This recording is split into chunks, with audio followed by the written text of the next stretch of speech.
প্রত্যেক মাসে 20 লাখ টাকা লোকসান হয় এই আপনার হলো খুলনা অঞ্চলে। আপনি এই যে দারাজ, এই যে ও দারাজের মালের জন্য উনার সাথে যোগাযোগ করতে বলতেছে। দারাজের আছে 2500 কর্মী এই খুলনা অঞ্চলে, 250 টাকা। তাহলে ওরা ব্যবসা করতেছে না, আর আপনার পোস্টে 2500 কর্মকর্তা কর্মচারী ওয়ার্কফোর্স আছে। এইটা নিয়ে প্রত্যেক মাসে আপনারা 20 লক্ষ টাকা লস করতেছেন। এটা কিভাবে মানবো আমরা? আবার 7.5 কোটি দিয়ে বিল্ডিং মাননীয় প্রধানমন্ত্রী এটা বানায় দিল। দারাজের আছে এরকম 7 কোটি টাকা বিল্ডিং মেহেরপুরে। মাত্র 1.5 মাস থেকে 2 মাস হয়েছে আমি এমপি হয়েছি। আপনারা কি আগে জানতেন এমপিরা কত টাকা পায়?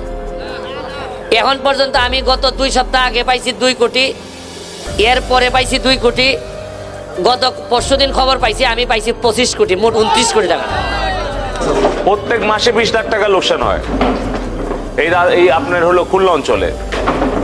আপনি এই যে দারাজ, এই যে ও দারাজের মালের জন্য উনার সাথে যোগাযোগ করতে বলতেছে। দারাজের আছে 2500 কর্মী এই খুলনা অঞ্চলে, 250 টাকা। তাহলে ওরা ব্যবসা করতেছে না, আর আপনার পোস্টে 2500 কর্মকর্তা কর্মচারী ওয়ার্কফোর্স আছে। এইটা নিয়ে প্রত্যেক মাসে আপনার 20 লক্ষ টাকা লস করতেছেন। এটা কিভাবে মানবো আমরা? আবার 7.5 কোটি দিয়ে বিল্ডিং মাননীয় প্রধানমন্ত্রী এটা বানায় দিল।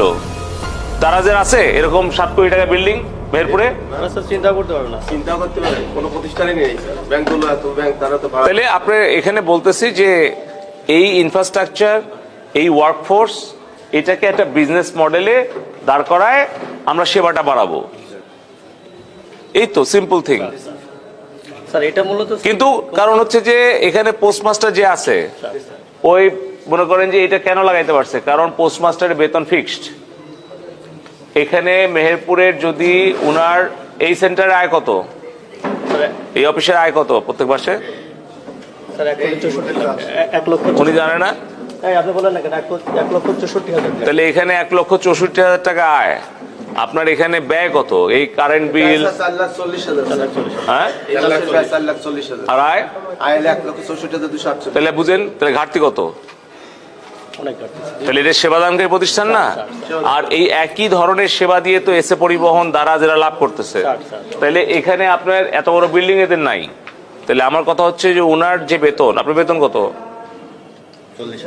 ওই 40,000 যদি প্রত্যেক মাসে আপনার 2 লাখ টাকা লস হয়, তাহলে কি কমে 20,000 হয়? একই থাকে। আবার যদি কালকে যদি লাভ হয় 2 লাখ টাকা, তাও তো ওনার বেতন বাড়ে না, একই থাকে। কিন্তু আপনার ওই দারাজ, তার মাল যদি ঠিক মতো ডেলিভারি না হয়, দেখলেন না কয়েকদিন আগে 500 জন ছাড়াই ঘুরছে। 64 মাল মানে মিস ডেলিভারি, আমি নিজে তদন্ত করছি ঢাকায়, বিজেপি ডাইরেক্টর ছিলাম। তাহলে 64 মাল মিস ডেলিভারি, কোনো পেমেন্ট নেই। এখানে আপনার মনে করেন যে ওই জন্যই বলছি যে যারা অ্যাক্টিভ, এফিশিয়েন্ট, অনেস্ট তারা থাকবে।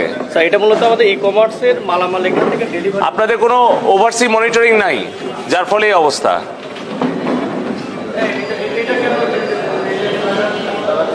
এটাকে লাগাইছে, এটা আমাকে জিজ্ঞেস করেন, আমি উত্তর দিই।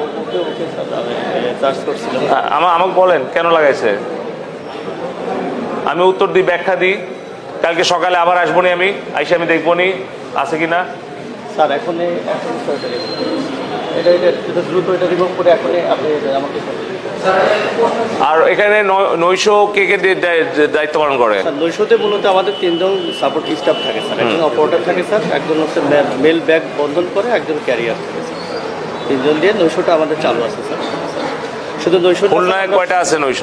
স্যার খুলনাতে টোটাল পরিসংখ্যান খুলনা পিএমডি স্যার